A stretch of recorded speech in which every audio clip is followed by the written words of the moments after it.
Bonjour à toutes et à tous. Eh bien, nous sommes sur les routes du Haut-Beaujolais, du côté de Monsol, dans le département du Rhône. Nous sommes au-dessus du col de Cry. Cette route est bien sûr une route secondaire, évidemment, enneigée à l'heure où je vous parle.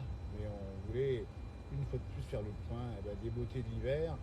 Après le coup de froid d'hier qui a touché une bonne partie de la France, ça touche aussi le massif central où nous sommes. C'est le nord du massif central avec des paysages magnifiques. Ici, c'est une route. Alors, bon, elle n'est pas déneigée évidemment. On y passe effectivement avec des véhicules équipés. C'est une forêt impressionnante au nord du département du Rhône. C'est le Beaujolais vert. Ce sont des forêts de douglas principalement ici, avec lesquelles on fait du bon bois qui part des fois à l'exportation aussi. Et ces routes sont empruntées évidemment par les travailleurs forestiers. Si vous regardez bien le panorama ici, le paysage qu'on va dire dans un instant, on est sur un temps, la météo actuellement à 16h43 en direct, c'est plutôt dégagé. C'est dégagé avec un peu de soleil. Il y a un peu de neige, une petite poudrée de neige qui est tombée hier soir. Ça a magnifiquement décoré le paysage ici. La route est évidemment délicate. Donc, formation pour cette nuit et pour cette fin de journée, c'est attention, prudence sur les routes comme ici. Il faut être équipé si vous êtes sur les zones de montagne. Nous ne sommes pas très haut en altitude, seulement ici où nous sommes à peu près à 650 mètres d'altitude. Et si on est ici, c'est qu'on est venu voir un petit peu ce qui se passe dans ce Haut-Beaujolais pour les conditions météo, les conditions de route. Donc l'information, c'est quand même que sur les routes, ça sera encore difficile dans la nuit. Pas mal d'endroits en France, puisque ici c'est la moyenne montagne évidemment. On n'a pas repéré ici la forêt, l'altitude moyenne. Mais la France, c'est sous le froid et la neige, le nord en particulier. Moins 14 ce matin à Arras, c'est vous dire qu'on est dans des températures quasiment sibériennes. Nous, c'est l'hiver, assez normal du reste. Et ici où nous sommes, on a actuellement moins 3 degrés à 650 mètres d'altitude au-dessus de Monsol, pas bien loin du Beaujolais, celui qui est un peu plus bas, que vous connaissez, pour ses productions de vin en particulier. Et on voit même le vent, la bise qui souffle ici au versant nord et qui crée un froid encore plus fort. On va arriver au col de Cry, un col qui est un col majeur dans la région ici, enfin cette région du Haut-Beaujolais vert, et qui était emprunté par le Tour de France dans l'été 2023. Et d'ailleurs, nous y étions pour un direct, vous vous en souvenez, parce qu'on aime bien voir cette région aussi bien en été ou en hiver, ou en automne, ou au printemps évidemment. Et pour l'instant, c'est l'hiver. Et on comprend bien qu'ici, les températures sont plutôt froides et c'est assez normal. Pour un mois de janvier, moins 3 degrés avec du vent du nord et une petite épaisseur de neige de 3 à 4 cm tombée hier soir à 650 mètres d'altitude. Dans un instant, ça sera le col de Cry. On va y découvrir un totem qui est un symbole d'un bois qui a été sculpté au cœur du rond-point, parce que c'est le pays du douglas ici, une variété de résineux qui pousse bien et qui se vend bien et qui se développe bien dans la région et qui a fait l'activité et qui fait encore l'activité économique de la région avec notamment des travailleurs forestiers, des scieries également et puis bien évidemment un travail d'exportation sur la région. On découvre dans un instant le col de Cry en direct dans la place du village à 16h45 et voilà, c'est à tout moment des gaines pour des conditions météo. La route va s'améliorer tout de suite puisqu'elle est une route principale sur laquelle on va arriver, donc elle est déneigée, donc on sera plus tranquille. On a même enlevé la position 4x4 qu'on avait adoptée pour monter un peu plus haut sur les routes du Mont-Saint-Rigaud. On est adossé, on l'a pas dit, on est adossé au sommet, à côté du sommet le plus haut du Rhône. C'est le Mont-Saint-Rigaud, 1012 mètres, et on va arriver à 622 mètres d'altitude. On va juste faire le tour du rond-point, le col de Cry, C-R-I-E, et on va se positionner, se prépositionner avec le véhicule juste en face du totem. Vous verrez pas le sommet. Voilà, vous avez la base du totem. C'est un énorme tronc de douglas qui a été, alors on voit pas très bien ici, sculpté, posé ici en symbole du bois évidemment, qui marque ce haut Beaujolais, le Beaujolais vert. Le col de Cry, c'est marqué sur la pancarte, en partie recouverte ici par la neige, 622 mètres d'altitude. Il y a une déviation qui nous amène sur Beaujeu et Lyon, voyez. Et puis le vélo, magnifique en face, vous voyez, qui a été posé par le Beaujolais Bike Club dans l'été 2023 pour tout simplement symboliser le Tour de France. Vous voyez, route fermée aux poids lourds sauf bus. Il y a des travaux en cours du côté de Monsol, qui nous a d'ailleurs amené sur ce rond-point un peu par voilà, Montsérigot, la route de Montsérigot, 1012 mètres, le plus haut sommet du Rhône. Et on va pivoter ici et on va basculer, nous, sur cette direction qui va nous emmener là du côté de Ouroux, Saint-Mamère, Saint-Jacques, pour celles et ceux qui connaîtraient l'endroit. Eh bien, figurez-vous que pour le Tour de France 2023, nous étions prépositionnés sur ce site même, qui était rempli de monde, parce qu'il y avait une seule étape, et sur une seule étape évidemment, c'est le passage du Beaujolais, et on avait vu beaucoup de gens avec des drapeaux Beaujolais, parce que cette étape qui était arrivée à Beaujeu, attendez voir, je ne dis pas une bêtise, Villefranche-en-Beaujolais, eh bien cette étape avait été marquée par la promotion du fameux vin des vins de Beaujeu, du Beaujolais. Voilà, puis à droite, il y a la route qui va du côté de Ouroux à Venat, qui est une jolie petite commune, qui a une très belle église médiévale. Et puis on va repartir sur le sommet. On va vous montrer, alors on ne sait pas combien de temps va tenir la liaison, parce que tout simplement, la région n'est pas forcément très équipée avec des relais. Mais normalement, ça doit passer encore quelques minutes. La météo, moins 3 degrés, on vous dit bien, un peu de neige au sol. La route est bonne, on le voit ici. Prudence sur les routes secondaires et prudence ce soir pour celles et ceux qui vont rentrer du travail. Évidemment, c'est vendredi soir. Il est sorti prévu vendredi soir. Prudence dans tout le nord de la France. Et un peu partout, les sols sont humides. Ça va regeler. Ça jette déjà sur une bonne partie de la France. Et on va encore plonger, peut-être pas à moins 14 comme ce matin à Arras, mais on va plonger à moins 12 dans le nord de la France. Et en gros, toute la France sera dans le froid. On était ce matin en direct avec mon frère jumeau. Il a peut-être vu du côté des Alpes du Nord où il faisait pas très froid, mais il va neiger. Ici, c'est le Haut-Beaujolais, le ciel qui se dégage, ça va faire froid.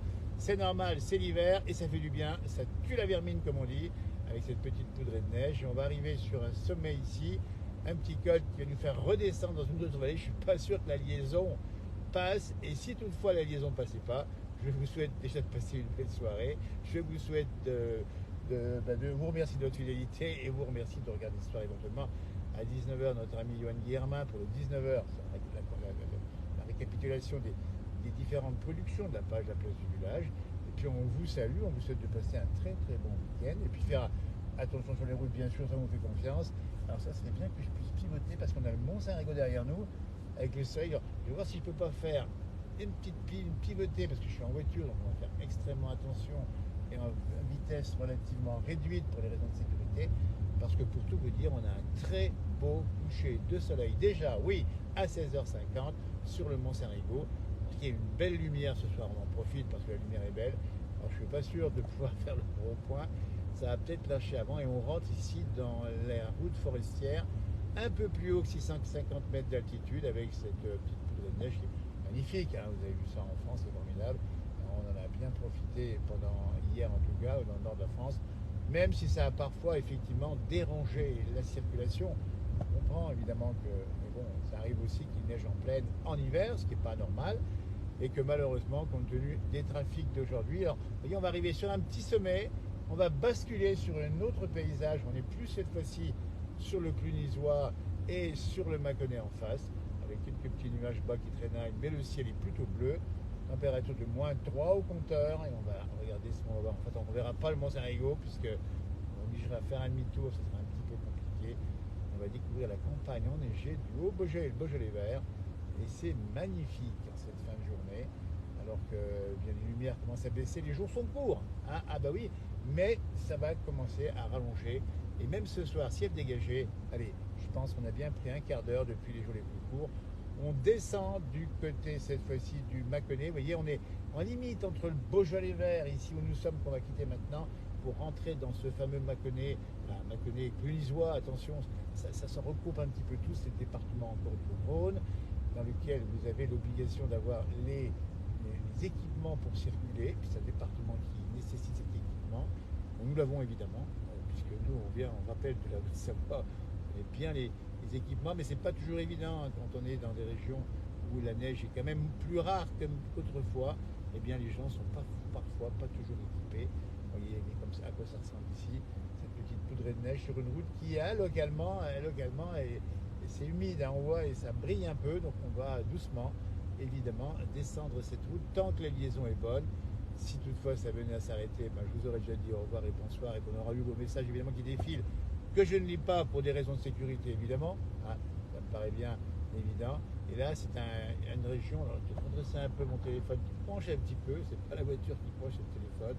Et là, c'est un pays d'élevage également, pas loin du Charolais, puisqu'on descend, on va quitter la zone forestière, l'étage forestier où on était au départ, le Mont Saint-Rigaud, Mont-Sol, le col de Cry, et on redescend ici vers direction Cluny, avec des lieux beaucoup plus ensoleillés, avec des lieux beaucoup plus défrichés par les moines. On rappelle que Cluny a été le centre du monde de la chrétienté vers l'an 1100, 1200, et que ce sont ces mêmes moines de Cluny qui ont défriché cette région du Haut-Beaujolais. D'ailleurs, pour y installer même un monastère au sommet du Mont Saint-Rigaud, à 1012 mètres d'altitude. Ils sont montés de plus bas, il y a bien peut-être 45 km si je ne m'abuse. Peut-être que j'ai rajouté un petit peu. Mais ils sont montés là-haut, ils ont défriché. Et cette vallée a été défrichée très vite par les moines défricheurs de l'époque, de ce Moyen-Âge, où on est juste après l'an 1000, à 1100, 1200, c'est le grand siècle du défrichement. Et ces mêmes moines ont mis en valeur ces régions pour y travailler, en particulier déjà l'élevage, et également y défricher. Alors à l'époque, c'était bien plus occupé encore par la forêt. Mais on voudrait juste saluer au passage tout le monde de l'histoire qui a valu à cette région de connaître un développement intéressant sur le plan de l'histoire, évidemment, et avec l'histoire religieuse, mais aussi sur le plan des différentes productions. On a parlé de vin, de bois, de viande. Vous voyez, entre le bon vin et le bovin, nous y sommes, ici, sur cette route qui va nous ramener un peu plus bas, avec ce paysage qui est joli, hein, et ce petit saupoudrage, au déco. Là, on va descendre tout doucement, parce que d'abord, il faut être prudent, c'est -3 toujours, hein, pas très chaud. Mais on ne va pas remonter la température, puisque plus ça va et plus ça fait frais. Et c'est normal partout en France. En fait, on va plonger ce soir. Prudence encore, parce que l'humidité sur les routes, ça va vite. Voilà, château à droite, le château, château de la Carrel, comme on l'appelle ici, à droite, qui est un établissement d'histoire qui a accueilli en particulier le président François Mitterrand, qui venait ici régulièrement, ici au chemin de la Carrel, au château de la Carrel. L'établissement étant habité par la famille Riboud pendant très longtemps, et le président Mitterrand venait ici, sur ces terres du Rhône, ici, voir ses amis, ici au château de la Carrel. Information que je vous donne, ici on est sur la commune de Ouroux cette fois-ci, toujours département du Rhône, et il venait ici, un très beau établissement ici, et sa femme d'ailleurs, François Mitterrand, étant originaire de Cluny, pas très loin. Vous voyez, on relie un petit peu l'histoire, la géographie, l'histoire ancienne, l'histoire plus récente, sur cette région d'Ouroux, qui est une petite commune extrêmement rurale, qui a d'ailleurs 3 châteaux. Il faut savoir qu'on n'est pas très loin du Lyonnais. Donc il y a une bourgeoisie lyonnaise qui venait ici trouver un havre de paix et de tranquillité, même si on sait aussi la paix, la tranquillité, attention, mais un peu de fraîcheur déjà à l'époque, et dans des lieux où ces familles possédaient souvent des terres louées aux paysans du coin qui ont un vrai savoir-faire dans le monde agricole, de l'élevage en particulier là où nous sommes, puisqu'on descend. Ici, vous l'avez peut-être vu sur le plan de l'altitude, on a quitté l'étage forestier, on arrive dans l'étage cette fois-ci de la zone d'élevage. Puis on rajoutera effectivement les bonnes tables de la région qui sont assez nombreuses, puisqu'on en trouve des tables étoilées dans la vallée de la Saône et du Rhône, pas très loin d'ici, en particulier du côté de Lyon. Donc il y a aussi une intense activité gastronomique. On peut saluer au passage la terrasse du Sud-Avenat. Nous ne sommes pas très loin d'ici, où il y a à la fois un magnifique panorama sous les yeux et un savoureux panorama pour les papilles dans les assiettes, évidemment, puisque là-bas, on y mange bien le fût d'Avena qui est situé sur la commune d'Avena. L'altitude du col du fût d'Avena étant de 760 mètres d'altitude, donc plus haut que le col de Cry, 622. Vous avez compris un petit peu, on fait de la géographie locale ici pour découvrir dans la place du village quand même la ruralité. Là, vous voyez que de la campagne, et c'est pour ça qu'on y vient, qu'on y revient, et qu'on vous montre un peu les conditions à la fois de circulation et puis des petits rappels d'histoire locale sur cette région rurale du Beaujolais vert, du Clunisois, du Charolais, du Mâconnais. Vous voyez, ça se rejoint un petit peu tout, pour le meilleur évidemment, puisque chacun de ces petits terroirs apporte justement ses différents produits. On en a cité quelques-uns, évidemment dans le Mâconnais, on les connaît, en Charolais également, dans le Clunisois, avec l'élevage aussi, et puis bien sûr le Beaujolais qui lui jouxte à la fois le vert, le haut, la fraîcheur, et le versant du bas qui descend sur Villefranche, Beaujeu et Lyon, et qui apporte là aussi dans les verts la qualité du terroir. Il y a les verts de Beaujolais, il y a le Beaujolais vert, et là encore, vous voyez, on est pas loin d'un petit château. On va descendre tout doucement, oui, toujours en direct à 16h57 en direct dans la place du village dans cette fin de semaine, vendredi. Et puis on espère qu'il passe bien pour le week-end. La météo devrait être bonne normalement ce week-end. Ah oui, oui, en station de sport d'hiver. Beaucoup de monde à attendre samedi, dimanche, demain et après-demain. Et puis bien sûr, par ailleurs en France, une bonne occasion de respirer l'air frais, d'aller voir des zones enneigées, faire des photos, faire des vidéos, marcher, et puis profiter de cette parenthèse hivernale qui nous est revenue avec bonheur. Alors on en est surpris, mais il ne faut pas s'en surprendre, c'est normal, c'est janvier, mais quand même, ça fait plaisir de voir que les températures sont mieux de saison. Pour la suite des opérations, on attend un radoucissement impressionnant la semaine prochaine. On ne vous dit pas déjà qu'il devrait y avoir des températures printanières dès la semaine prochaine. C'est un peu le yo-yo. C'est un peu le yo-yo. Un coup, il fait froid, un coup, il fait doux et même chaud. Alors qu'on va voir un cheval ici qui est même deux chevaux qui sont juste à ma droite. Je ne sais pas si on les voit ici. Voilà. Qui sont en train de manger du foin. Ils sont donc bien nourris. Alors que les chevaux ne craignent pas le froid. Hein. On les trouve, les chevaux, encore en extérieur, en plein hiver, dans le Haut-Jura, dans le Doubs également, mais dans d'autres régions de France. Et que s'ils sont bien nourris et en bonne santé, ça ne craint pas le froid, hein, le cheval. On va arriver dans le fond de la vallée. Alors je ne sais pas si l'ISO est encore bonne, mais là on est vraiment dans une zone de France qu'on aime bien, la France rurale, j'allais dire profond, c'est un sens noble du terme évidemment, avec ces petits hameaux, des villages dispersés, des petites maisons dispersées, et pas beaucoup d'habitants par commune qui se sont regroupés comme Ourou. Ils sont regroupés dans une grande commune, 7 communes en une, qui s'appelle désormais Deux Graunes, dont le chef-lieu est Montsol, si vous connaissez, le mont ensoleillé, qui, d'après l'origine du terme, mont solitaire, pour qualifier le mont Saint-Rigaud, le plus haut sommet du Rhône, où nous étions quasiment au tout départ de ce direct, puisqu'on a démarré sur les flancs du mont Saint-Rigaud, du côté du col de Cry. On va arriver dans le fond de la vallée. Ah bah oui, ben là c'est aussi une zone de pêche. On a des endroits magnifiques, avec notamment la Grosne, et plusieurs Graunes qui vont alimenter ensuite une Grosne principale qui ira dans la Saône, puis le Rhône et la Méditerranée.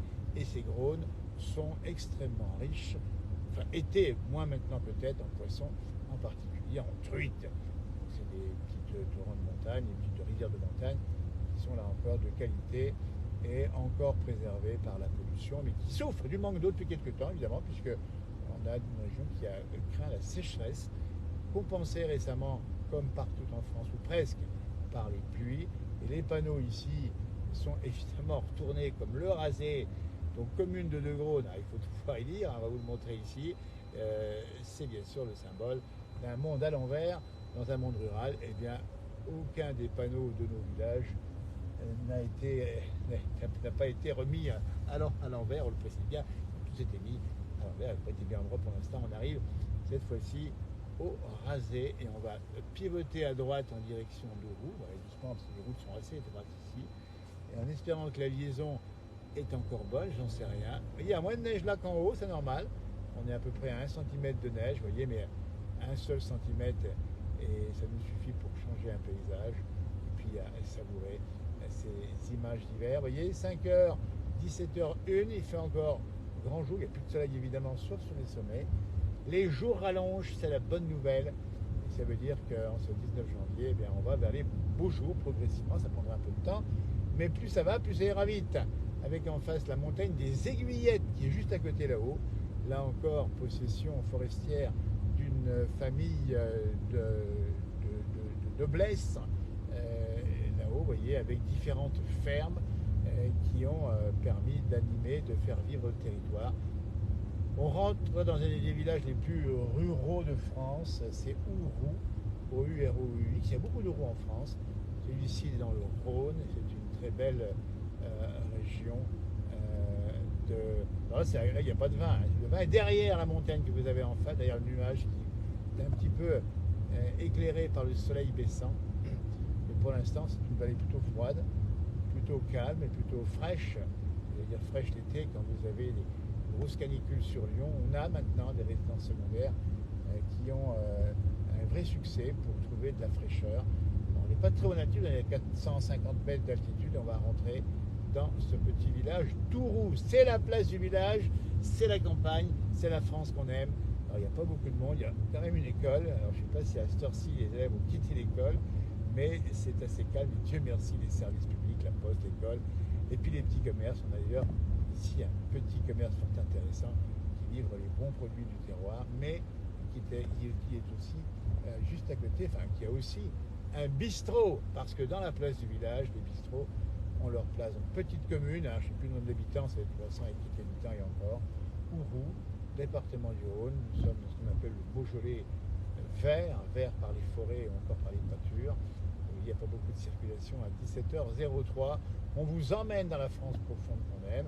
On a comme ça quelques départements qu'on a un petit peu en laboratoire dans notre page, la Haute-Savoie, la Savoie, la Lozère avec les roses évidemment, mais aussi la Saône-et-Loire, encore le Rhône, et puis d'autres bien sûr en région, mais c'est principalement celle-ci où nous sommes en train de vous montrer depuis quelques années maintenant ce qu'est cette France qu'on aime.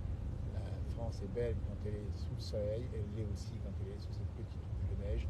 On a la mairie, qui est devenue une mairie annexe de la commune principale qui s'appelle De Gaulle, et l'école, je regarde à droite, eh bien l'école, je crois bien que c'est fermé, on voit une maman d'élève qui sort encore, ou un papa d'élève qui attend peut-être ici, et on va juste s'arrêter ici et stopper le direct pour aller acheter tout simplement dans la petite boulangerie, pâtisserie, viennoiserie, épicerie Le Fournil, un bon saucisson du pays. Et ben voilà, on profite aussi de ces rencontres pour faire nos courses de soirée. Vous direz tout à l'heure, Johan, à 19h pour la grande soirée connectée à 19h de 19h, et puis d'autres publications évidemment. Merci de votre fidélité, à tout bientôt et belle soirée. Il y aura tous vos commentaires. Voilà, merci. Soyez prudents ce week-end hein, quand même sur les routes parce que on va peut-être sortir un peu avec le soleil, mais le soleil va peut-être parfois un peu masquer les zones bien glacées. Belle soirée, au revoir, à tout bientôt, merci.